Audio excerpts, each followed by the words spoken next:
She got a body and they tryna pipe her, but shit is alright. I know you niggas wanna be a like us, but shit is alright. When you got me, you don't need no lighter. You know I'm on sight. All of my dogs got rights. If you don't know what deep state is, where have you been? But lucky for you, he is here and we're going to be chopping it up. Hello to the people. Hello, everybody. How are you? I said say hello to the people. I said hello to the people. How you doing, JAYHood? I'm fantastic. How are you? I'm good, thank you. Thanks for finally coming. Wow. I used to be busy the last time. It was a music video, Cape Town, flights missed, lots of things. Is your life better now? It's better, much better. Did you finish shooting all the scenes? Yeah, we're done. Okay, are you happy? How can I describe it in a word? Batung, a whole lyricist lost for words. That's how I'm feeling. Oh my god. All right, maybe you know how you're feeling about the reception to your album. You dropped it on the 15th of April. If I'm not mistaken, that's also your birthday. Yep. So what made you decide to drop on your birthday? Because I would imagine that you'd want to be just enjoying the day, not worried about, people are tweeting me about this now. The first reaction that's coming in. Oh my gosh. I think it's been like a series of things that I've been doing, so it's been happening like yearly. But for the past 2 years, it hasn't happened. Right. Yeah. So because I haven't released like a project in like 2 years. Yeah. So it made sense for me to come back and still continue that series and sequence and just drop it on my birthday. How long is that going to go on for? I don't know. I think now I might change the date. Right. Yeah. To what? Because it seems another like special it has to have significance. Yeah, it has to mean something. Do you have a kid on your kid's birthday? Do you want to have kids? Maybe one day. Maybe one day. Yeah. Do you know what a good date? Let me tell you what a good date is. Let me know. The 15th of March. Of March? Yes. It's a brilliant date. My brother's birthday, my older brother is on the 13th. No, the 13th is not a real chat. Doesn't matter. Okay. Belated happy birthday to your older brother. That's nice. Yeah. 15 of March. I'll run it through my brain. It's the Ides of March. Look up Julius Caesar. Also, if you want to check the bio of @Queen Azizzar, maybe there's a birth date there as well. So incredible things just tend to happen. That's beautiful. On the 15th of March. That's beautiful. So I would be honored if you dropped on the 15th of March. I'll think about it and go through the bio. 2023. You know what I mean? Okay, I'm planting seeds here.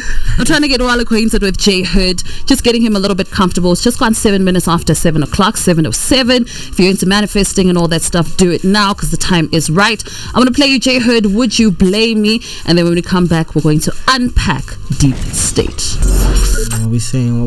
What are we saying? You are talking before me. What kind of guest are you? I'm on live. Alright, so JAYHood is here. As you can hear, he's on live, so he thinks that he can talk before me on my own show. Even though it is about him this hour, I can show how this is going to go. Alright, so it's just gone 11 minutes after 7, kicking it with JAYHood until we hit 8 o'clock. So yeah, I was busting his chops because I wanted him in here a lot sooner, but then life happened, but now he is here. Alright, so Deep State, why that title? You know, when you look up the term Deep State, it speaks about, influencing government policy and all that kind of stuff. But what does it mean to you? To me, it just means a mindset. It's a deep mindset.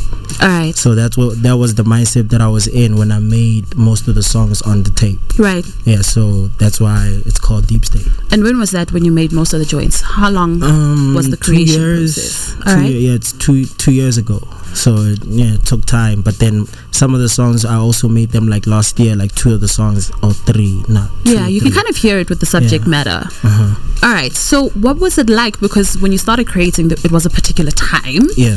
And then when you came towards the end process and we were creating some of those last few joints, it was also a very different time.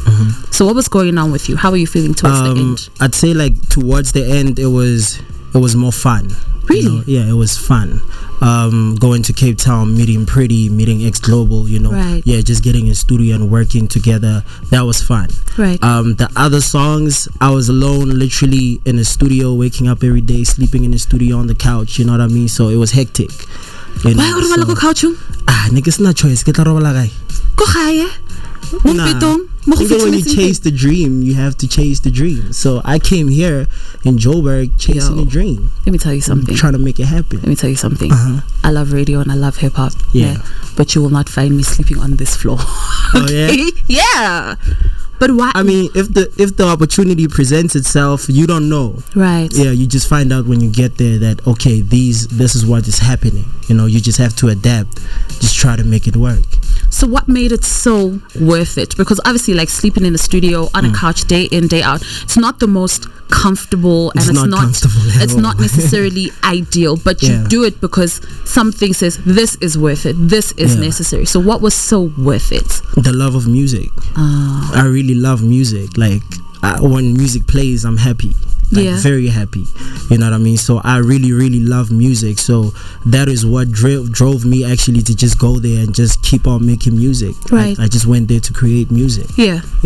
So tell me about when you, because you know, when you move into being an artist or a producer, right? You move into the music creation process. It's very, very different from being a music consumer.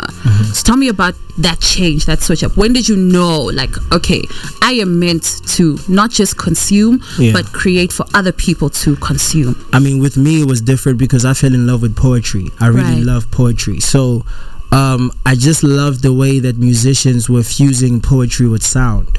Beats, you know what I mean? So I was like, that's dope, let me try it out. So I started writing songs, started rapping to beats that I was downloading on the internet, blah blah blah, and then I fell in love with it, just like that, because I was a poet at first. Like I really love poetry, so it just made sense for me to also move into that environment where I'm now fusing sound and poetry, just mixing it together and telling my story in a poetic form, you know what I mean? So yeah. Was it difficult to make that transition? First few songs, but it was smooth after that. I think like 2 songs, and then after 2 songs it was like, okay, now I got it. Now you got it. Yeah, this is how it works. All right, so going back to Deep State, what is the most interesting feedback that you have gotten thus far? Love. That's the most interesting thing. There's literally no comment that I've seen that anybody has said, yo, maybe you should have done this, because you know opinions, right? Of course. Yeah, everybody has one. Yeah. The opinions that I've got for this project, everyone just loves it. Yeah, like literally everybody who listens to any song, they just love it. Were you nervous at all? And I ask you that just simply because, I mean, when you listen to the project, you get a sense of, it's very, very personal, right? And sometimes when you share things that are that personal, you kind of maybe don't want people to judge it or to really have an opinion, because you're literally taking pages from a diary and just giving it to us. So were you nervous at all, just peeling back another layer of yourself like that? I was very nervous because if you listen to most of the songs, I'm really opening up a lot. Yes. I am saying a lot of things that were happening in my life. So I was very nervous about, you know, being judged, this and that. So it was very nerve-wracking, but at the same time, it was like, this is what I'm here for, you know what I mean? I'm here to tell my story for the next person to listen to it and be like, okay, maybe it might inspire me, or maybe I'm going through the same thing. This song will get me through that phase, right? You know what I mean? So it was very important for me as an artist to also put myself in a position where I'm like, okay, I'm nervous and I don't really want to put this out, but there's someone out there who might be dealing with specific or similar situations, and this song or this song or this song might get them through it. So to save a life, here you go. So how would you advise the next person who might want to do that? You know, it might not be feeling as brave as you were. You know, they feel like, I've got a story to tell. It's super important. It might help somebody. Somebody might resonate with it, but there's still just that little bit of fear. What would you say to them? Just be confident in your work. You know, just be confident and just put it out there. Just close your eyes and say, okay, whatever comes. Put it on God. You know? Yeah, just put it on God and pray. Put it on God and pray. I love that. All right, so I'm gonna play JAYHood and X Global, all right, and then when we come back, I'm bringing out like the Super Saiyan notes, because I'm gonna ask you about specific things that you said on specific songs, and Be nice to me and answer me. That's all I ask. Okay. All right, cool. All right, it's just gone 19 minutes after 7 o'clock. There's a lot happening in studio. Yo, it's JAYHood. Now, let me tell you a story. Very quick, fast. Now, a lot of my recent guests, they'll come like by themselves, or they'll come like with a manager. That's sad. So manager or PR manager or photographer. You said a Samben song. Yeah, why not? I'm not gonna get bored on the road from Pretoria. Why would you be bored in your own company? Sometimes you just need people just to be there. You know, I like having these guys around, so I'm always gonna go everywhere with these guys. Literally. All right, so out of these guys, who made your day today? Who made my day? Nobody. Nope. Nobody. Why? Yeah, all of them just sucked today. So then why did you bring them? So you decided that what I deserved is people that you think suck. I still like them. They're still my friends. You know? They were entertaining on the road. Okay. Did they tell you a joke? They did. What's the joke? It's an inside one. Oh, rude. You know what? Okay, rapper who's super smart. Huh? Are you ready to answer for your own things now? All right, so there's a lot of stuff that went down on this particular project. There's a lot. One of the things that really, really stuck out and was like screaming at me was pain. Yeah. You have experienced a hell of a lot of pain, and you've gone through struggle. Yeah. How are you sitting here today with all of that pain that you went through? How did you manage to get up and keep going? I think it's just by the grace of God, you know. Apart from anything else, just by the grace of God. And music also kept me alive, you know what I mean? It put me in a position where, okay, I'm going through this, I can't speak to this and this about, you know, this specific situation. Here's a mic, right? Let me write it down and actually say it to the mic, you know what I mean? It's very therapeutic for me, to speak to the mic. So you mentioned God, right? And on Deep Stage you say, pardon me for getting high, just fighting with my demons while I try to get closer to God, right? And then on another joint, you make reference to God again, but almost like, is God even hearing my prayers? Like, what's going on? So how do you navigate between those two spaces? Because a lot of the times people like to speak of God like you're always God's best friend, or God is always your best friend, as if God can't hurt you or can't disappoint you. So how do you move from that level of like disappointment, is God hearing me, to then going, you know what, I'm okay, I'm actually going to pull myself closer to you and try to have a better relationship with you? I mean, at the end of the day, God is always there, you know, through whatever situation that you're going through. You just have to hope that he's going to guide you through it, you know what I mean? So with me, it was like, okay, this is happening right now. Is there even a God? But at the same time, I know that there is one. Right. You know, and he's there literally. He put me in that position or that situation for a reason. Yeah. Because there's a reason for everything. Right. You know what I mean? What doesn't kill you makes you stronger. Yeah. Yeah. So that was kind of my mindset throughout everything. But it's difficult. It's difficult to believe that when you are going through it. It's difficult to even believe that God sees you when you are going through the absolute That's why worst. I had music. Yeah. Yeah. Music put me in that position where I'm like, now I'm writing down, I realized, oh, God is really there. Yeah. You know what I mean? He's making me write these stuff. He's making me make these songs. You know what I mean? He's guiding me. He put me in this position or situation for a reason. Yeah. You know what I mean? So let me go through it and just hope that there is light at the end of the tunnel. Yeah. Yeah. So what happens when you can't rely on music? For instance, like, you know, in as much as music might be very spiritual, it is also very practical. Sometimes you might want to pen something down and it just doesn't come. But for you, from what I can hear, music is your therapy. You know, it's not just, well, this feels great, let's just do it all the time. So what happens if you need to release but it's not coming together the way that you want? What do you do then? I mean, like, what do you mean in terms of releasing music? No, in terms of if you can't create as your therapy, what do you go to next? I pray. Yeah? Yeah.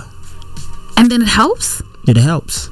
Every time? Every single time. Even when you're mad? Every single time. crazy. You are a good child of God. Thank you very much. Tell you, God is proud of you, because some of us, when it gets back, we're like, I'm fanak. No, you did me dirty there. Yeah. But he knows. Yeah, you pray about it and you're like, yo, God, I'm going through this and this. Where are you? Kanti, yeah. Kanti. Do you feel like you can do that? For instance, like staunch Christians will be like, you can't get mad at God. You need to constantly respect him and revere him. And not that any of those things are wrong, but man, we're human, so sometimes it's just like, dog, what the hell? Yeah, God created us. He knows. He created us. So he knows, or sometimes you're going to doubt him, or sometimes you're going to say, you know. But then he's still there, you know. So just keep leaning towards God. All right. Okay, so then when I listen to Trapping Out of Control. Oh, that's my favorite song. That's your favorite song? Oh, why is it your favorite song? How did you pick a favorite child out of all your kids? You have 14 kids. I love that song so much because when I made it, I was so happy. I was extremely happy. What made you so happy? What was going on? I was living in Midrand. I basically had everything, you know, like that I needed. I had a studio. We had a place. We had food. You know, you can go anywhere that you wanted. Like, I was very happy when I made that song. Yeah. All right, so when I listen to it, right, makes me want to ask you a couple of questions. There's two things that you say, but I'm going to start with the first. You say, I swear to God, I've been through the most, right? So it makes me want to know, what's the one thing that changed you the most? That changed me? Yeah. With the situations that I've been through. In life. In life, general. Yeah. What's the one thing that changed me? The most. The most. I wouldn't say I changed much. Yeah? I wouldn't say I changed much. These are actually people that I've known since way back. I mean, this is my cousin. That's my friend that we met in grade 8. Yeah. And that's Sam. He's like an older brother to me. So these are people that I've always been with. Okay, so let me ask. Has so changed at all? So hala boreja. I get bored happening. No, I'm just saying, you know, if you eat chocolate cake every day, even though you love chocolate cake, at some point you're going to be like, yeah, it's chocolate cake. I mean, just life in general, when you grow up, you know, certain things you can't do anymore, certain things have responsibilities. So I just say life in general is the thing that molds me into becoming who I am right now. Yeah. Yeah. All right, so what's the thing that has surprised you the most? Ooh, when I'm in studio, I just keep getting better. And you keep getting more humble. I promise you. Yeah, like I surprise myself all the time when I get in studio and I'm like writing a song. I'm like, what? I wrote this? And then after that, I'm like, oh yeah, I did that. Yeah, that's me. That's all me. That's me. All right, so the thing that made you grow the most? My mom. Yeah? Yeah, she put a lot of discipline in me, man. She taught me responsibility when I was very young. You know what I mean? So I already knew about a lot that I was not supposed to know about. I mean, like, a 17-year-old isn't supposed to be hustling to help my mom at the crib. You know what I mean? You're supposed to be cool. Yeah. You know, just chilling, going to school, come back, there's food, there's everything you need. You know what I mean? So she taught me responsibility at a really, really early age. Yeah. Yeah. And you're grateful for that? I'm very grateful. I love that. Okay, and then the last thing, the most important thing that you've learned about yourself through everything that you've been through. That I've learned about myself. Yeah. Just one thing. I mean, if you've got 5, you can tell me 5. That I've learned about myself. I'd say I really trust in myself. You know what I mean? I'm very confident in what I do, but at the same time, I'm still humble, you know, because that's where we come from, humble beginnings, you know what I mean? So I'm a very confident individual, you know what I mean? Like, I'm not afraid to express myself or tell you what I've done before, you know? Yeah. So that's the one thing that I know about myself for sure, you know, because there were times where I was doubting myself. There were times that, you know, people were telling me this, that changed this, because also coming up, you know, you're a young kid, you're independent, and that's what you want to stick to. Yeah. Yeah, and everybody just wants to put you in a deal. People just want to have control over your career, you know what I mean? I was confident enough to be like, nah, that's not for me. Yeah, that's not for me. Till I got to a certain age and a certain situation where I'm like, okay, let me try it. Unfortunately, it didn't work out. Didn't work out for you. Yeah, and then that's why I'm still here. All right, so I like the fact that you've mentioned that, because there's another joint. iPhone battery. I'm an iPhone baby, so I can't help you. We're gonna come back, and I want to talk to you about this. There's a joint where you make reference to being put on and the put on, right? So I want to talk to you a little bit about that. But I'm gonna play today, and then we're gonna come back and chop it up more. What's up? Hey. I wish I could give you a snapshot of what is going on off air and in studio. 26 minutes to go before we hit 8 o'clock. I don't think that an hour is ever enough time, and there's so much that is happening.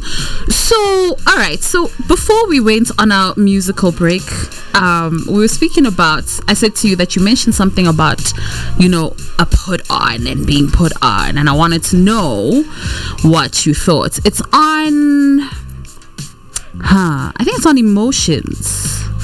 Yes.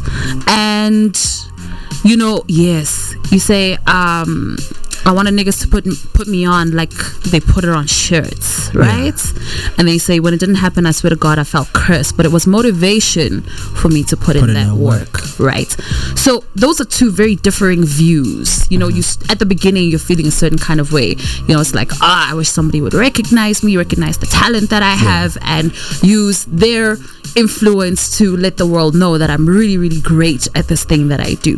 Then, so we go from hope, right? Then in the middle, it doesn't happen, and we hit disappointment, and it's like, damn, this thing's just not gonna happen in this way. And then you pick yourself up, and then it's like, you know what, actually, let me just work harder and let me do this thing for myself. So tell me about that evolution in terms of the value that you put on a put on, because at some point it was like, this is the thing, I need the thing, and now it's like, okay. Yeah, because with me, when I came in, I didn't know anything about the industry. All I knew is that don't sign to a label, because that's what is emphasized, what I mean, a lot. So when I came in, I didn't know much about it, but I knew that I was very talented, and if someone saw the talent, someone was gonna acknowledge it and be like, okay, I see you doing this. But then when I came, I did a lot of freestyle videos. I posted on Twitter, I tagged people. Twitter sensation. I tried to get him to see me. I tried to get him. It didn't work. Didn't happen. But at the same time, with that not happening, I realized that it's a blessing, because he might not see, or she might not see what I'm doing, but the fans are, and the fans are following me, right, because of what I'm doing. So it was not a thing about, hey, yo, can you please put me on anymore? It was like, yo, fans, check me out, this is what I'm doing. And that's how I got most of my supporters, you know what I mean? People were actually just seeing freestyle videos of me and saying, oh, like, he's dope, let's check out his projects. And then that's when I started like growing as a brand too, and then that's where my hope came in. I'm like, oh, okay, it's not gonna happen like that, but it's gonna happen like this. And now that it's happened in the way that it's unfolded, which do you think is better? Are you happy with the way that things have unfolded? I'm excited. I'm fantastic. Yeah. All right. So that comes from track 9 on Deep State. And then after that, we get into Philosophy featuring Black Liz and P.O. So what was it like working with them in studio? Which one? Both of them. Amazing. I'm messing with you. That's not a real question. So we get into Philosophy. Philosophy is the joint that you decided to really come out with this year, right? Just before the album drop. Why that one? Philosophy. So Philosophy, we made it like I think it was last year. I think it was last year. So it really meant a lot to me, because Les is one of the people who was my first co-sign. You know what I mean? Yeah, with The Tale. There was a song that I did with him called The Tale. So he gave me my first co-sign. So when I hit him up and I'm like, yo, I have this song, can you please lay down a verse? And he did it. And when I heard the verse, I was like, oh my God, this is beautiful. And then I hit P. Dot with hoping that he might respond. And he responded. He's such a chilled guy. And he was like, yo, let me do it for you. Send me the song. Send him the song. So it really meant a lot to me, because these are the people who are actually just like looking after me. Like, they don't have to hit me up every day and be like, yo, Jay, how you doing? You know what I mean? But I know that whatever move that I'm going through or whatever that I'm doing, they're watching. Right. You know, and they can call me and be like, yo, I see you doing this, but I think you can do it better like this. Or I have a plug to this. Yeah. Or you can do it like this. You know what I mean? And do you appreciate that? Because sometimes people might not be open to getting any kind of feedback, whether it's coming from a positive place or not. Sometimes people just want to be like, yo, this is what I want to do. If it doesn't work out, it's all on me. I'll figure it out, go bail. Whereas some people go, okay, this is what I have in mind, but I am open to hearing Azizzar say this. I am open to hearing JAYHood say this. I am open to hearing Less Ego say that. So are you open? Is that okay? Because some people might look at it and be like, they don't trust me enough to handle this. They think I don't know what I'm doing. Yeah, I mean, like, one thing about me is that I'm a very stubborn person too. You know what I mean? So when I have an idea, I really want to stick to it. Yeah. But at the same time, I am open to hearing what somebody might say about it. You know what I mean? Yeah, I am very open about it because knowledge is key. You never know enough. You know what I mean? You always have to be willing to learn. Yeah. So I'm always like, if I have an idea, I'd be like, okay, this is my idea. I'm very rigid about it. I want to stick to it. But at the same time, I want to know, what do you think about it? Oh, you don't like it? Alright, cool. What do you think about it? Oh, you like it? Alright, cool. You know what I mean? But it's not really gonna influence me depending on what you tell me and if I think that's gonna work for me. Right. You know what I mean? But I do appreciate people's intel. I do appreciate people telling me, yo, we think this and this and this is whack or whatever. You know, I take it, you know, there's no opinion that is really a bad opinion. It's just opinion that was never said. You know what I mean? So I take in whatever opinion that you can bring me or give to me, it's cool. Has there ever been an opinion that made you angry? Yeah, Twitter. Yo. Twitter. Is that why you're hardly on there? I feel like you just, you know. Yeah, I mean, I love Twitter. Don't get me wrong. I really, really love Twitter. But the side to Twitter that's, oh my God, it will break you. It will literally put you in a corner and it will punch you. Yeah. You know what I mean? But like I said, I'm a very confident person. So even if I get like these responses or these hate comments or whatever, I just take it as like they have to hate to love me. Right. But also another thing with Twitter is that it's very rare to find somebody who you meet in real life and they come at you with the same energy that they had on Twitter. Yeah. It's very easy to be a keyboard thug, but it's very, very difficult to come with that same energy once someone is looking at you. Yeah. And it's like, nothing. It's social media, you know. Social media at the end of the day, it's not real life. True. Yeah. But the point is to be social, not to bully each other. Yeah. Alright, it's just 19 minutes to go before we hit 8 o'clock. I'm going to play two joints. I'm going to play Voices and then I'm going to play Deep State and then I'm going to come back and chop it up a little bit more. Yeah. JAYHood.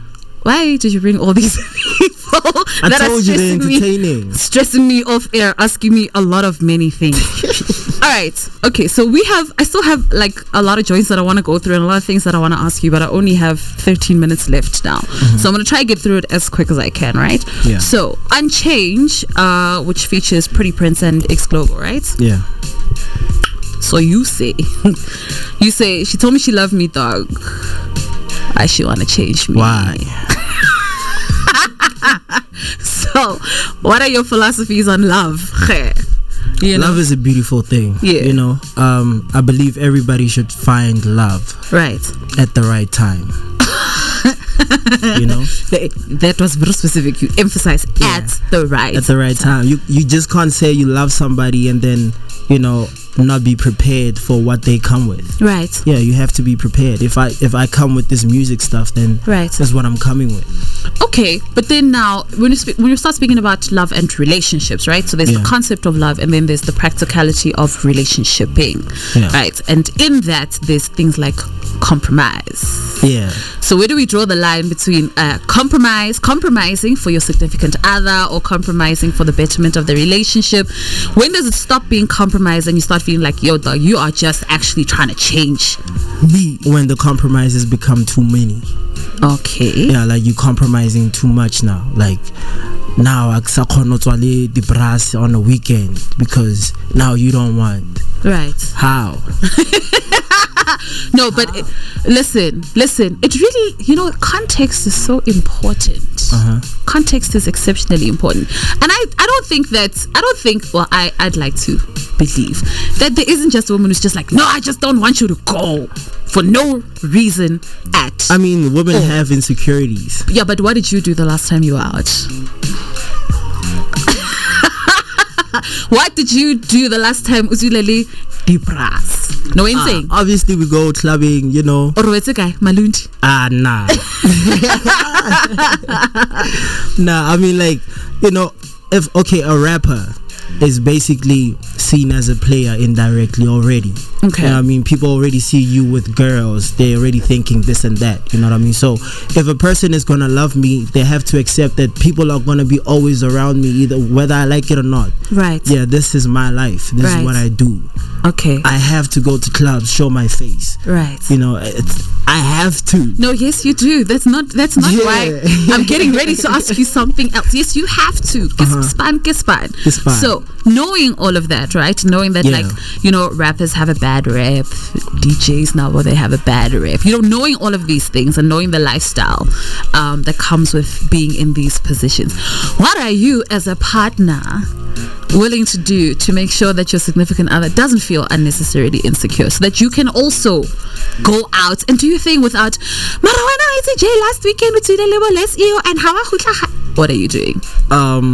So basically I'm giving you a surety, you know what I mean? I'm being open with you, honest. Like, yo, this is what's gonna happen, this is what we are doing. Whether you accept it or not, I'm just being honest with you.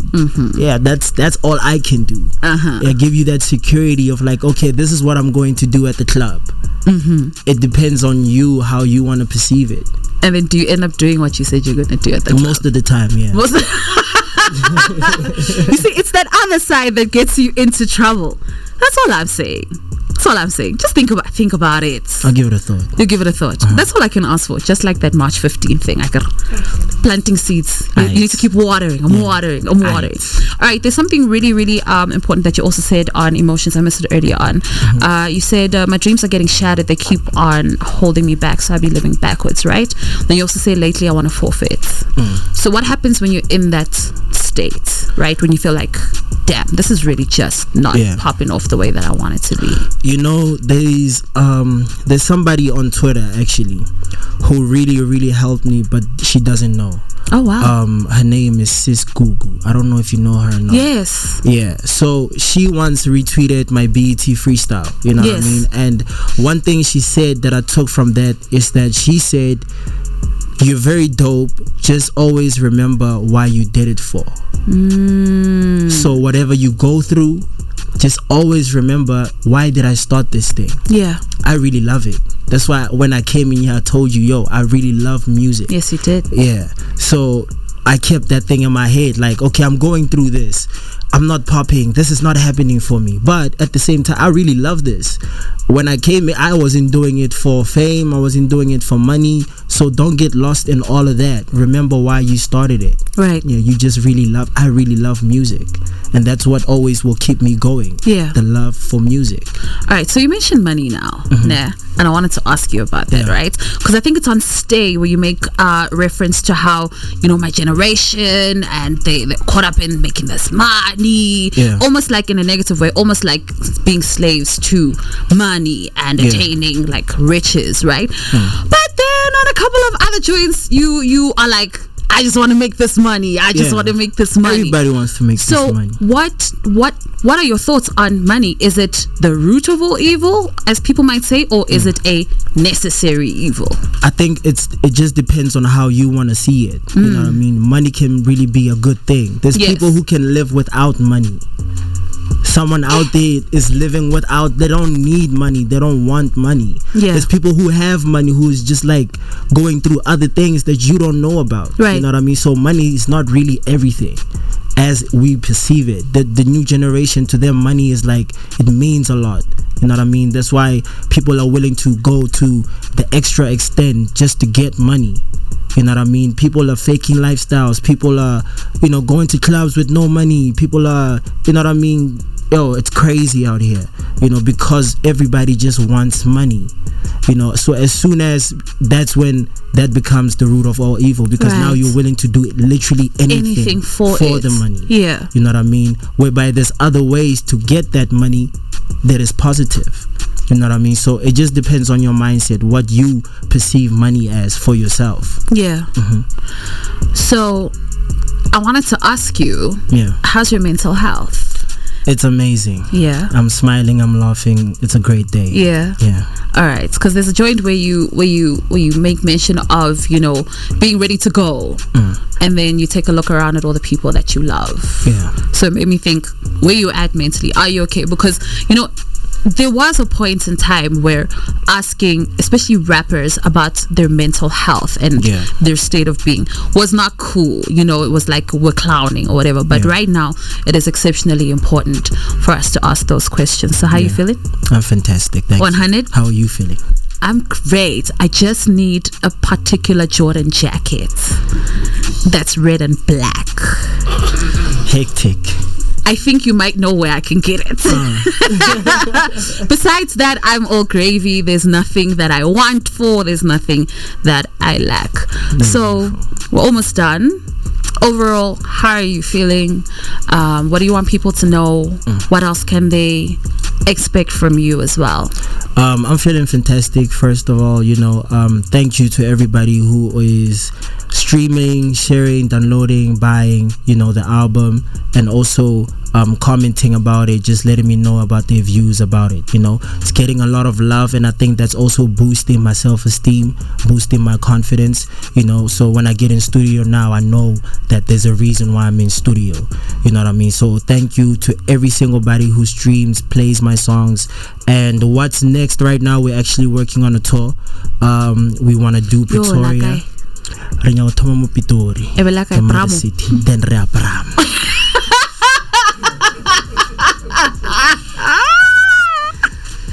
and then we're trying to do Cape Town. Then we want to also do Mpumalanga, and then Durban. You know what I mean? So yeah, we just trying to do like a lot of cities, also just to help promote the album as well. And see how people are actually like receiving it in real life. Okay, so when are you looking to do that? As soon as possible. Because we like to travel. Yeah, as soon as possible. I'd say the first one. When is the first one? Yeah, probably next week. The first. Next week. Pretoria. Next week. Oh, where in Pretoria? I think it's Zanzu, ne? Zanzu. I'll come. Thank you. Yeah, I'll come. Yeah, we'll party together. I'll wave at you. Thank you. From the other side of 30. I'll wave at you from that other side. And then parting words, final shot, anything that you want people to know right now in general about you or in life, anything that you want to leave. Yeah, I just like to say one thing: spread love, love each other. You know what I mean? We're already living in the dark world, so there's no need to add on. Just spread love and live your life, and once again, thank you to every single person. Thank you also for having me here. I really appreciate it. I'm not sure if it's my pleasure right now, but you're welcome.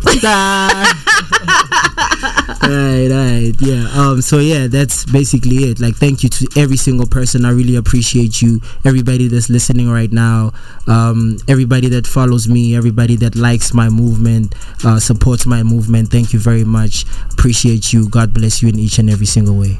All right. Well, that's a nice way to close the show. Okay.